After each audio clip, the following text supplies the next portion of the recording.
അല്ലു അർജുൻ നായകനായി എത്തിയ പുഷ്പയുടെ 2 ഭാഗങ്ങളും വമ്പൻ ഹിറ്റായിരുന്നു. എന്നാൽ പുഷ്പരാജ് എന്ന കഥാപാത്രം കാരണം തന്റെ സ്കൂളിലെ പകുതി കുട്ടികളും വഴിയാധാരമായെന്ന് പറയുകയാണ് ഒരു അധ്യാപിക.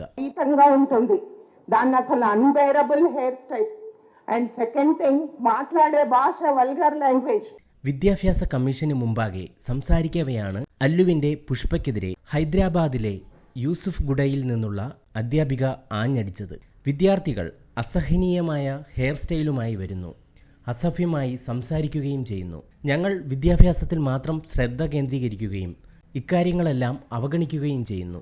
പുഷ്പ പുഷ്പ പുഷ്പ പുഷ്പ പുഷ്പ പുഷ്പ പുഷ്പ പുഷ്പ ఆ పుష్ప సినిమా చూసి నా స్కూల్లో సగం మంది పిల్లలు చెడిపోయినారు. സർക്കാർ സ്കൂളുകളിൽ മാത്രമല്ല സ്വകാര്യ സ്കൂളുകളിലും ഇതാണ് സ്ഥിതി.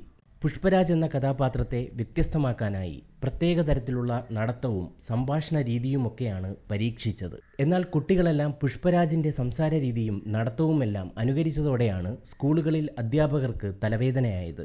കുട്ടികളിലെ ഈ പെരുമാറ്റ വൈകല്യത്തിന് കാരണം പുഷ്പ പോലെയുള്ള സിനിമകൾക്ക് മാധ്യമങ്ങൾ നൽകുന്ന അമിത പ്രാധാന്യമാണെന്നും അധ്യാപിക വിമർശിക്കുന്നു. ഈ മീഡിയ ప్రభావంతో పిల్లలు ఇట్లా తయారవుతున్నారు. మరి మీడియా గురించి ఎందుకు మాట్లాడరు? ഒന്ന് വലുതായിട്ട് ആലോചിക്കു സാറേ.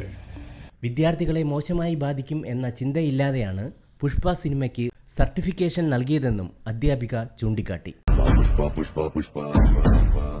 ഈ വാർത്ത ഇഷ്ടമായാൽ ലൈക്ക് ചെയ്യൂ, ഷെയർ ചെയ്യൂ. നിങ്ങളുടെ അഭിപ്രായം കമന്റായി രേഖപ്പെടുത്തൂ. സബ്സ്ക്രൈബ് ചെയ്യൂ സൈബർ വിലാസം മീഡിയ നെറ്റ്വർക്ക്.